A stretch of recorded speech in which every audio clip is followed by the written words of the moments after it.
मनुष्य अपना लोभ लालच में फंसेगा तो शास्त्र गलत हो जाएगा। आज यही हुआ। अब जिनको बड़े बड़े बड़े बड़े बड़े बड़े मानते हैं, कभी इसका विचार नहीं किए क्या युग अंत हो रहा है, मानव का रक्षा जरूरी है, लोग बचना चाहिए, मानव सभ्यता का रक्षा चाहिए, पर उसका कोई विचार नहीं करता। तो इसलिए जगन्नाथ जी का कृपा है और उनके कृपा से मैं यहाँ तक आया हूँ, ताकि ये बताना चाहता हूँ अब समय नहीं है, युग परिवर्तन हो रहा है। आप लोग भी बचना चाहते हैं, आप लोग भी सत्य युग जाना चाहते हैं, तो आप ब्रह्म कर्म धर्म को पकड़ के चले। घर का पहला रोटी गोमाता को देना चाहिए। कोई दीन दरिद्र गरीब आए, घर के सामने भूखा नहीं जाना चाहिए। कोई दीन दुखी दरिद्र अगर सेवा चाहता है, सक्षमता के अनुसार 1 रुपया हो 2 रुपया हो कुछ भी हो, देना ही चाहिए। बातों में सत्यता होना चाहिए और हमेशा शांत बनना चाहिए। सत्य, शांति, दया, क्षमा, क्रोधित, उग्र रूप, अहंकार का प्रतीक मन में शरीर में नहीं होना चाहिए, क्योंकि युग परिवर्तन हो रहा है। सबको दया, कोई गलती करे तो ठीक है भाई, गलती किया तो किया, आगे ना करो। सबको दया करना चाहिए। दया, क्षमा सनातन का परम तत्व है और सबको अपना समझना, मुझ में तुझ में एक को देखना। हर संसार में बच्चे बच्चे, माता पिता, सबको सब सम्मान करना, तब तो सनातनी बनेंगे। मनुस्मृति में ये जो लिखा है 4800 वर्ष, अब कितने कलयुग को चल रहा है? 5127 साल चल रहा है। आपका जो पंजिका है उसमें देख लेंगे कितना शकाब्द है, कितना हिजरी है, ये जो अलग अलग धर्म का, और कितने साल चल रहा है, कितने मसीहा चल रहा है, कितने वर्ष चल रहा है।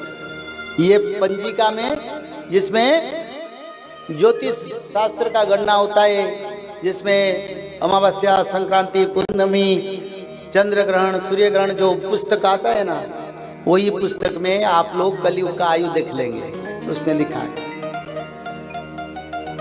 अभी 5127 साल हो चुका है। भगवान के अंश अवतार मन्यु ने लिख दिए 4800 वर्ष के बाद कलयुग नहीं रहेगा, सत्ययुग का आगमन होगा। तो इसीलिए शास्त्र सत्य है, शास्त्र भगवान की मुख निसृत वाणी है।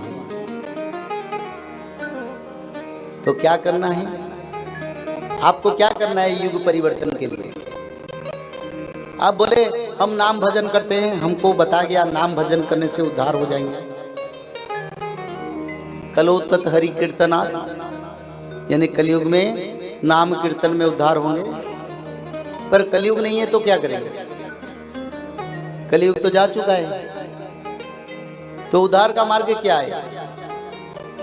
उद्धार का मार्ग है ब्रह्म कर्म। युग अनुसार कर्म होता है। नाम भजन के साथ हमको ये जो सदाचार नियम, जो त्रिसंध्या, हवन करना, अर्घ्य प्रदान करना, उसको भी पालन करना पड़ेगा। अगर हमको बीमारी है, हम दवाई नहीं खाएंगे, रोग का इलाज कैसे होगा? और कलयुग में थे, नाम भजन करते, अब सत्ययुग आया था, सत्ययुग का जो परंपरा को मानना चाहिए। जो लोग नहीं मानेंगे वो लोग नहीं रहेंगे, जो लोग मानेंगे वो रहेंगे। इसलिए शास्त्र जगन्नाथ संस्कृति में रचना हुआ। भविष्य पुराण बोले 5000 का बाद कलयुग का अंत होगा और सत्ययुग होगा। ये ग्रंथ सारा विश्व में प्रचार होगा। इसको सुन के भक्त लोग, मनुष्य लोग फिर सत्ययुग को जाएंगे, जिस ग्रंथ का प्रचार यहाँ हम करें। तो मनुस्मृति में ये लिखा है, बहुत बड़ा विनाशकारी समय आएगा। कौन बचेंगे? जो लोग त्रिकाल संध्या करेंगे, जो लोग माधव नाम भजन करेंगे, जो लोग भगवत महापुराण, श्रीमद् भागवत महापुराण में, भगवत गीता का बात नहीं कर रहा हूं मैं, श्रीमद् भागवत महापुराण का बात कर रहा हूं। शाकाहारी बन के त्रिकाल संध्या करना पड़ेगा। ब्राह्मी मुहूर्त पर उठ के त्रिकाल संध्या, मध्याह्न संध्या, सायं संध्या, 3 संध्या करना पड़ेगा। और 3 संध्या के साथ साथ भागवत जी महापुराण को ब्राह्मी मुहूर्त से रात 12 तक किसी समय एक अध्याय पढ़ना पड़ेगा। और निरंतर माधव नाम को भजन करना पड़ेगा। और माधव नाम भजन करने से क्या होगा? भगवान आदि विष्णु सनातन कल की भगवान का कृपा आपके ऊपर रहेगा।